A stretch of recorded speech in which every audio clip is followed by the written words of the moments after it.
aqui está a sabedoria. Aquele que tem entendimento calcule o número da besta, pois é número de homem. Ora, esse número é 666.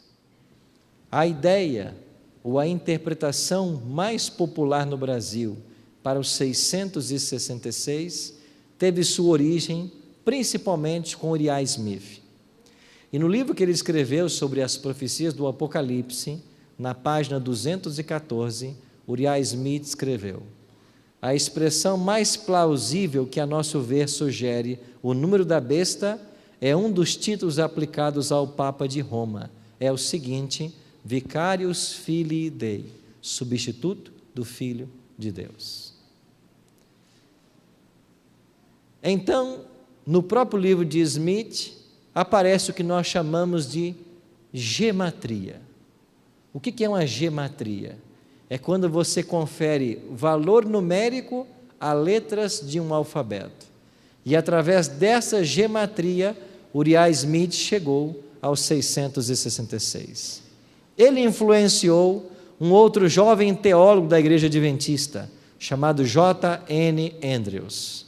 E quando Andrews publicou na segunda edição do seu livro, Os Três Anjos de Apocalipse 14, ele colocou esse mesmo cálculo de Uriah Smith no seu livro.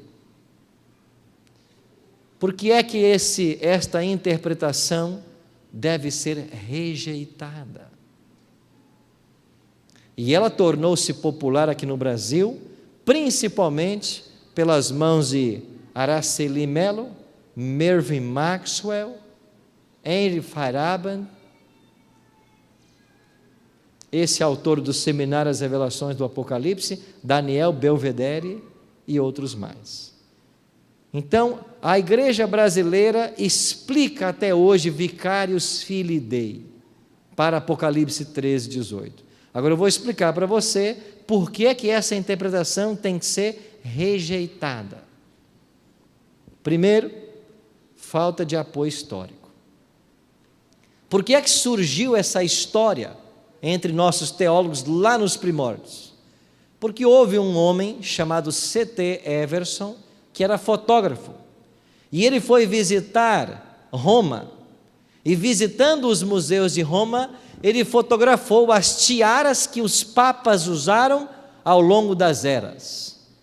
Trouxe uma dessas fotos e presenteou um evangelista de nossa igreja, chamado W.W. Prescott.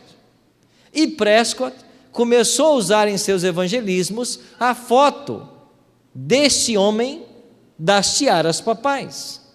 Acontece que a nossa publicadora, ela fez uma montagem com a foto de Everson e colocou na tiara a expressão Vicarius Filii Dei.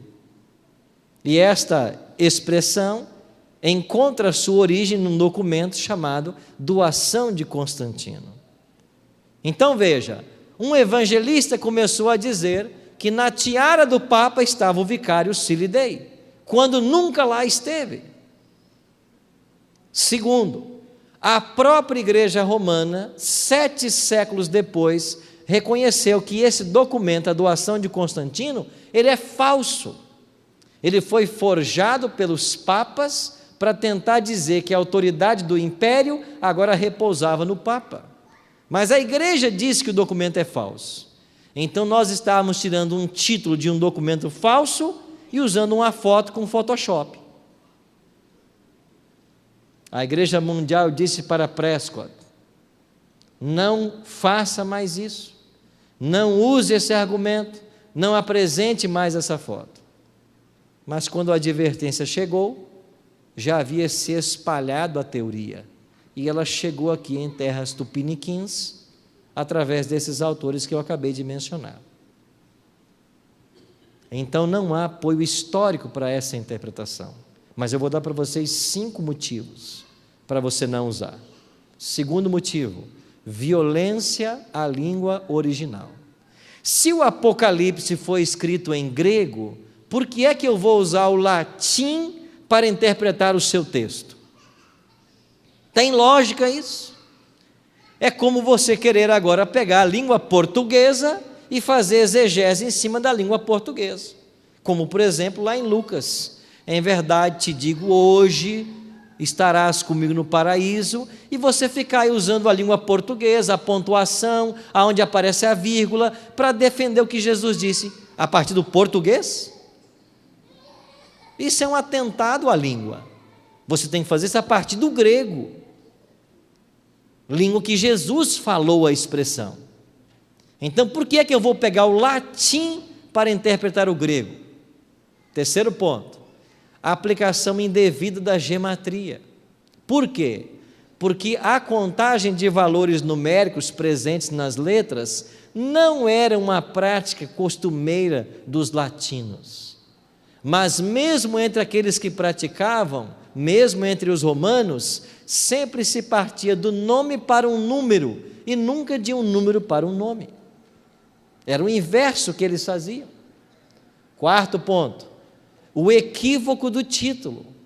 A expressão Vicarius Filii Dei, ela aparece nesse documento falso, chamado Doações de Constantino, mas não aparece em outros documentos. Mas você vai encontrar em outros documentos uma expressão curta, Vicarius Dei ou Vicarius Christi. Esta sim aparece nos documentos da igreja, mas aí não dá 666. E um último ponto: um procedimento exegético supérfluo. Por quê? Porque os exegetas não dependem desse número para identificar a besta de Apocalipse 13. Prova disso é que Robert Fleming Jr., lá no século 17, já havia identificado a primeira besta de Apocalipse 13 como sendo o papado. Pastor, se não é Vicarius Filii Dei, então o que é? Nós entendemos que o 666 é um sistema. Ou seja, o número representa mais um sistema do que um indivíduo. Nesse sentido, ele é um símbolo e não a marca literal. E para nós entendermos o 666 na Bíblia, nós temos que buscar contextualizar esse texto, ou então um mecanismo na exegese que nós chamamos de intertextualidade. Eu tenho que encontrar um paralelo. Agora, como o Apocalipse tem 404 versos e 270 deles já estão no Antigo Testamento, eu tenho que ir para o Antigo Testamento em busca de um 666. E aonde eu vou achar isso no Antigo Testamento? Eu vou achar isso em Daniel capítulo 3. Por que eu acho ali em Daniel 3? Primeiro, por questão de intertextualidade. Daniel 3, você tem um rei que quer ser adorado como Deus. Apocalipse 13, um poder que usurpa o lugar de Deus. Daniel 3, você tem uma imagem sendo erguida. Apocalipse 13, a segunda besta faz uma imagem à primeira besta.